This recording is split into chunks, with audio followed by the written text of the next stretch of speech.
డబ్బు బుద్ధిని, సరస్వతి బుద్ధిని రెండు రకాలుగా పాడు చేసేస్తాయి. అదేమిటండి, సరస్వతి అంటే బుద్ధిని ఇవ్వాలి కదా, పాడు చేయడం ఏమిటి అంటే అహంకారం ఉంటే. మీరు లోకంలో సరస్వతి విషయంలో, లక్ష్మి విషయంలో ఒకటి గమనించండి.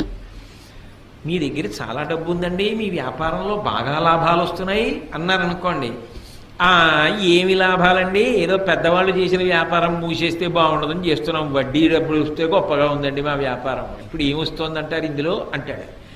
డబ్బు ఉందండి అంటే ఒప్పుకోడా, ఏముందండి నా దగ్గర అంటాడు. మీకు సరస్వతీ కటాక్షం లేదండి, మీకు తెలియదు, అయ్యా నా మాట వినండి, మీరు చదువుకోలేదు కదా, మీకు ఈ విషయం తెలియదు కదా, మీరు ఎందుకు మాట్లాడతారు దాని గురించి అన్నాను అనుకోండి, అత్తేరి మీకేం తెలుసు అని చర్చ విరిగి పెడతాడు.